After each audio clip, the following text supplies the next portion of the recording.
U.S. officials are slamming Russia for what it's labeled a reckless and irresponsible weapons test. On Monday, the 7-member crew of the International Space Station were forced to briefly seek shelter in docked capsules due to debris flying through space. The U.S. State Department confirmed later in the day the debris came from an old Russian satellite, which Moscow had obliterated using a missile during a test. Russia's dangerous and irresponsible behavior jeopardizes the long-term sustainability of outer space and clearly demonstrates that Russia's claims of opposing the weaponization of space are disingenuous and hypocritical. The United States will work with our allies and partners to respond to Russia's irresponsible act.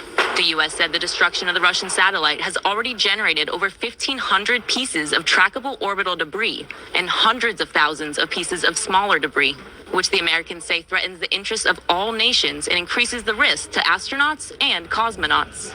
Space is, of course, a domain for warfare, and for many decades, actually from the beginning during the Cold War.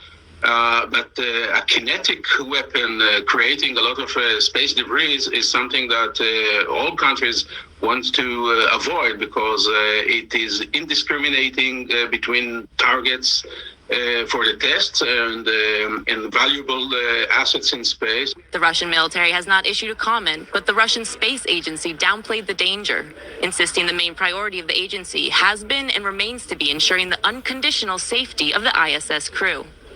Russia is not the first country to conduct tests of anti-satellite missiles in space. The U.S. actually conducted the first in 1959, as well as another in 2008. But such tests, especially in recent years, have raised concerns about a growing space arms race, with Russia increasingly flexing its muscle in space. Shalom Yasharala, Shalom. Kalalayim, Alahayanawa, Yahawah, Bahasham, Yahawashi, Bahasham, Rawchaa, Qadash. Double honors to the apostles and elders of Great Millstone who teach you and rule well, who taught me this truth. Peace and salutation to the Akim, the fellow laborers, the hopeful elect, pushing this truth at risk of their own lives throughout the four corners of the earth. And to the awkward listening and learning, Shalom. It's your brother Shema from the Pillars of Benjamin camp, here with another lesson. And we'll get right into it. 2 scriptures, right? Isaiah 9, verse 5, and you see that, Gog and Magog flexing their might. Isaiah chapter 9, verse 5. For every battle of the warrior is with confused noise and garments rolled in blood, right? And that goes into how wars used to be fought on the battlefield.